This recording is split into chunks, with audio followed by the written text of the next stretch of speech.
नमस्कार मंडळी, श्री स्वामी समर्थ.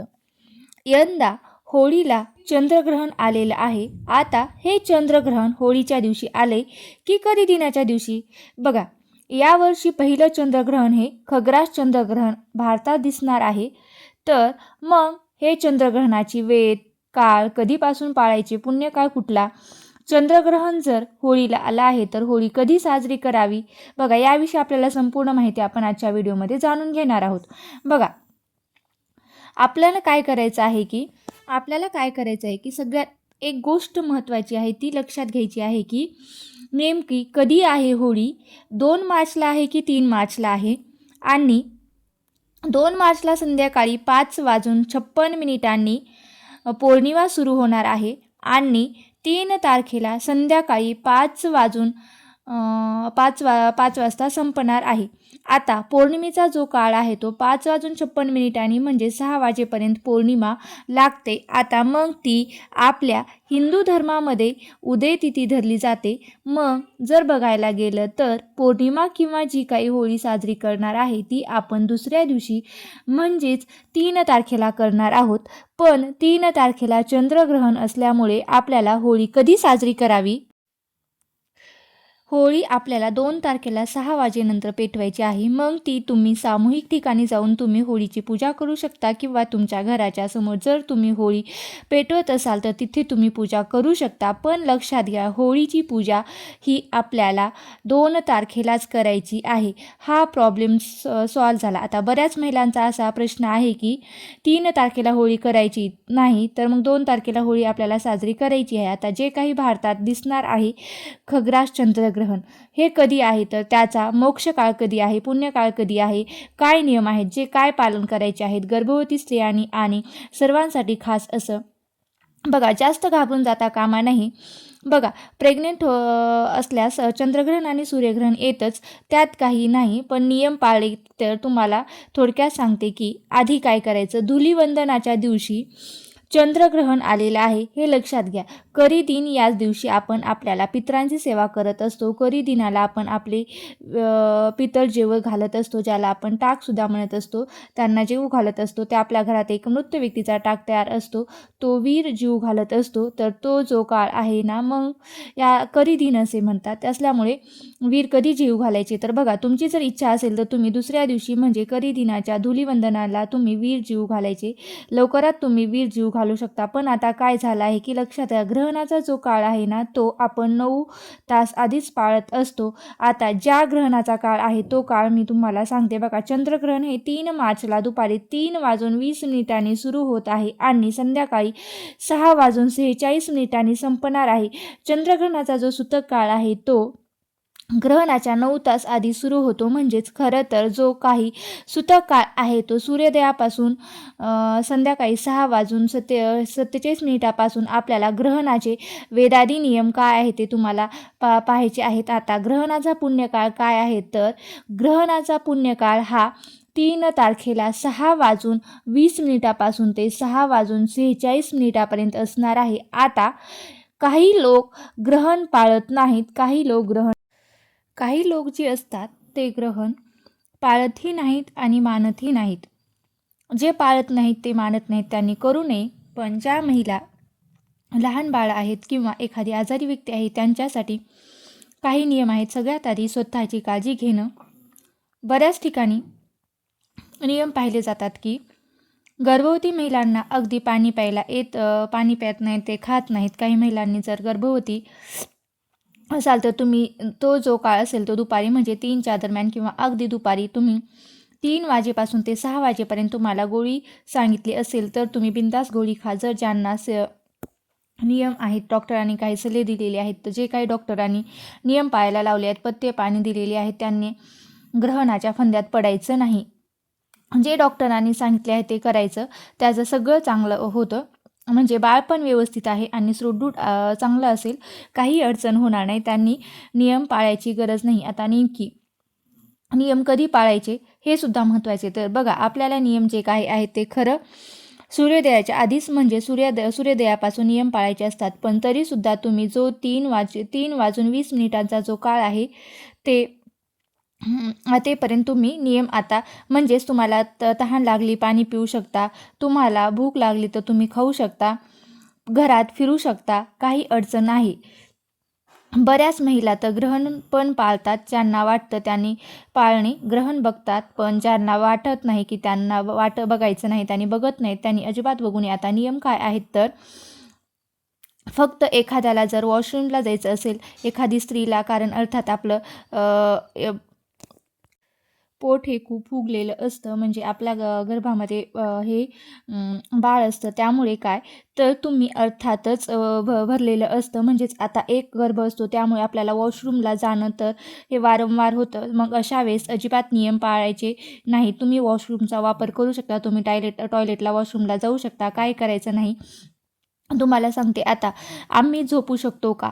तर नक्कीच तुम्ही झोपू शकता, डोळे बंद करून झोपू शकता का? तुम्ही डायरेक्ट बेडवर पडू शकता का? शक्यतो झोपायचं नाही नाही आहे. आपल्याला नामजप करायचा आहे, परमेश्वराची सेवा करायची आहे. म्हणजे काय तर 3 वाजून पावणे 6पर्यंत 7पर्यंत तुम्ही पडून राहा, रिलॅक्स राहा. फक्त आता काही ठिकाणी म्हणतात असं की मांडी घालायची नाही, पायावर आडी ठेवायची नाही. तर बघा, तुम्हाला मांडी घालून बसायचं असेल तर तुम्ही मांडी घालून बसा, पायावर आडी ठेवायची असेल तर पायावर आडी घालून ठेवून बसा.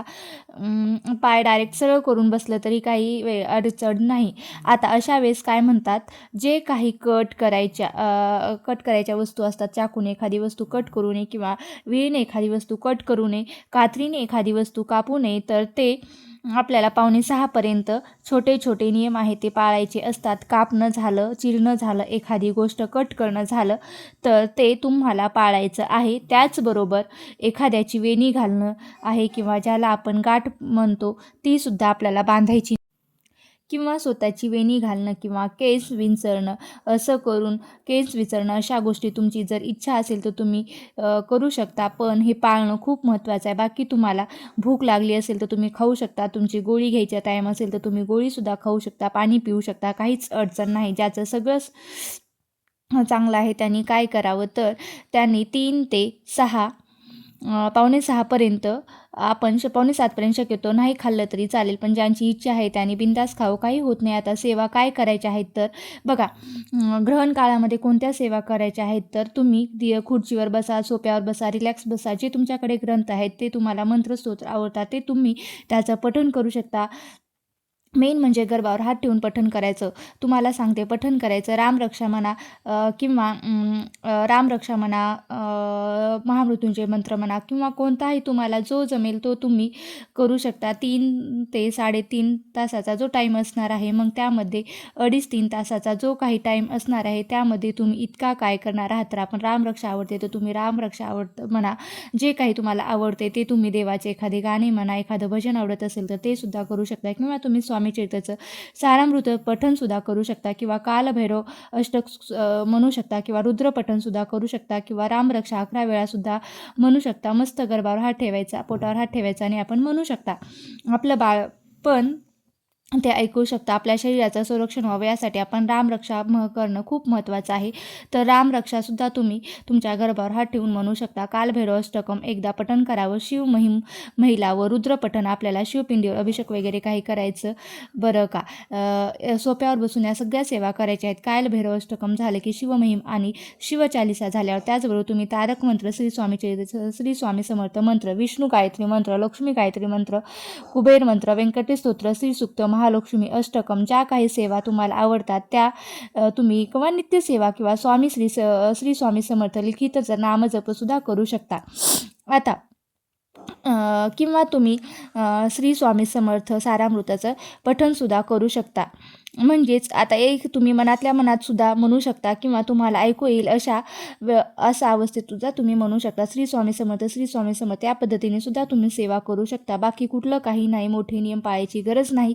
लक्षात घ्या, तुमच्या शरीरापेक्षा कुठलाही नियम महत्त्वाचा नाही किंवा ग्रहण महत्त्वाचं नाही. आणि डॉक्टरांनी जर तुम्हाला झोपून सांगितलं आहे तर तुम्ही थोडा वेळ झोपू शकता, उठू शकता, चालू शकता, फिरू शकता, काही खाऊ शकता, पिऊ शकता. की ग्रहण आपलंच मोठं आपल्याला सांगत असतं की ग्रहण असलं की थोडेसे थोडेसे पडदे वगैरे खाली घ्या. तुम्हाला जर तसं करायचं असेल तर पडदे वगैरे किंवा खोलीत सेफ साईडला तुम्ही बसून नामजप करू शकता. थोडंसं तुम्हाला काय वाटत आहे, पुस्तक वाचू शकता, ग्रंथ वाचू शकता, जे तुम्हाला आवडतं ना ते तुम्ही करू शकता. लहान मुलांच्या बाबतीत आता एखाद्या बाळाला जर आपण 2.5-3 तास तसं नाही ठेवू शकत. त्याला भूक लागली, त्याला खायला द्या, त्याला पाणी प्यायला द्या, काही होत नाही. तुम्हाला आपल्या बाळाला जर भूक लागलेली आहे, आपण एवढे नियम वगैरे पाळत नाही, कारण लहान मुलांना थोडंसं त्यांची काळजी घ्यायची असते. आणि बघा, याचबरोबर काय करायचं आहे तर चंद्रग्रहण होत आहे ना, तेव्हा पृथ्वीवरील ज्या काही व्हायब्रेशन आहेत ते काही आपलं रोज रुटीन आहे ना ते थोडंसं बदलत असतं. चंद्रग्रहण झालं, सूर्यग्रहण झालं, ते बदलत असतं आणि त्यामुळे जे सूक्ष्म जीवाणू आहे, जे थोडेसे घातक असतात, त्यांचा जो काही वावर आहे ना तो जास्त प्रमाणात होत असतो. तुम्ही बघितलं का आपल्या घरात एखादा आपण ग्रहण काळात पाण्याची काही असेल, एखादं काय असते ना, हंडा असेल ना, पंचपात्री असेल ना, भरून ठेवतो आपण, त्यावर तुळशीचे पानं टाकतो आणि एखादा स्वयंपाक केला आहे तर तुळशीचे पान टाकतो, घरात मीठ आहे तुळशीचे पान टाकतो का, जो काही जीवाणू किटाणू फिरत आहे जास्त प्रमाणात, तर ते आपल्या पाण्यात जाणार नाहीत. आणि तुळशीमध्ये अँटीबॅक्टेरियल प्रॉपर्टी असते, मग त्यामुळे ते पाणी आपण पित नाही. खरं तर ते कारण असतं. म्हणून ग्रहण काळात खाऊ नये, पिऊ नये. सूक्ष्म जीवाणूंचा वास खूप जास्त प्रमाणात असतो, संभ्रम करत असतो आणि त्यामुळे आपल्याला तो त्रास वाहतो, आपण आजारी पडतो. म्हणून लहान बाळ, वृद्ध किंवा प्रेग्नेंट महिला आहेत त्यांना काही नियम सांगितले असतात. बाबा तू खाऊ नकोस, तू असं करू नकोस, तू फिरू नकोस, जास्त वेळ एका ठिकाणी बसू नको. जे पुरुष मंडळी कामावर जातात त्यांना काही होत नाही, तर तेच त्या पुरुषाने नियम पाळले नाही तरीही काहीच प्रॉब्लेम होत नाही. पण ज्यांना नियम पाळायचे त्यांनी पाळावे आणि ज्यांना पाळायचे नाही त्यांनी बिनधास्त पाळू नये. पण शक्यतो सगळं फॉलो करू शकतात, काही अडचण नाही. प्रेग्नेंट महिलांना सांगते, घाबरू नका. तुम्हाला खायला सांगितलं तर तुम्ही थोडं थोडं खाताना पण मऊसूद पदार्थ खावं. जास्त एक असे पदार्थ खाऊ नये की मग तुम्ही खिचडी वगैरे सॉफ्ट पदार्थ असेल तर ते तुम्ही खाऊ शकता. आता बाकी कुठलेच नियम नाहीत, ते तुम्ही व्यवस्थित स्वतःची काळजी घेऊन देवाला स्मरून तुम्ही सेवा करू शकता. छानपैकी आपल्याला ग्रहणसुद्धा छान पद्धतीने पार पाडायचं आहे. फक्त ज्या काही गोष्टी असतात त्या खरं पाठीमागच आहे, कारण पण असतं. सूक्ष्म जीवाणू, किटाणू यांचा संभ्रम होत असतो. प्रेग्नेंट महिलांनी काहीच नियम नाही, फक्त चिरणं, कापणं या गोष्टी पाळायच्या आहेत. बाकी तुम्ही काही नियम पाळू नका. तुम्हाला भूक लागली असेल तर तुम्ही खाऊ शकता, तहान लागली असेल तर तुम्ही थोडंसं पाणीसुद्धा पिऊ शकता आणि रिलॅक्स व्हायचं आहे. फक्त काय करायचं आहे तर तुम्हाला काही वस्तू कापायच्या नाही, चिरायच्या नाहीत आणि ह्या गोष्टी मात्र तुम्हाला टाळायच्या आहेत. कारण 8वा-9वा महिना आहे, आपल्याकडे वॉशरूमला जाणं किंवा बाकीच्या गोष्टी करणं खूप महत्त्वाचं असतं. आता आपल्या तब्येतीची काळजी घेणं हे सुद्धा तितकंच महत्त्वाचं असतं. अजिबात घाबरायचं नाही. घरातल्यांनी जर सांगितलं तर तू जेवू नको तर अजिबात नाही, भरपूर खा, पाणी वगैरे काय, स्वतःची काळजी घ्या. 2-3 तास उपाशी राहू नका. सॉफ्ट जे असेल ते तुम्ही खाऊ शकता. भूक लागली तर सगळंच खाऊ शकता, काही अडचण नाही. ज्याला वाटतं त्यांनी पाळावं, ज्यांना वाटत नाही त्यांनी अजिबात पाळू नये. बाकी सगळं तुमच्या मनावर आहे. तुम्हाला आजचा व्हिडिओ कसा वाटला आणि गर्भवती महिलांसाठी काय करावे काय नाही हे संपूर्ण सांगितले आहे. तसेच ग्रहण काळातील संपूर्ण सेवा सांगितलेल्या आहेत. तुम्हाला हा व्हिडिओ कसा वाटला नक्की कमेंट करून सांगा. व्हिडिओ जर आवडला असेल तर नक्की लाईक करा, शेअर करा आणि चॅनलवरती नवीन असाल तर सबस्क्राईब करायला विसरू नका. धन्यवाद. श्री स्वामी समर्थ. जय जय स्वामी समर्थ.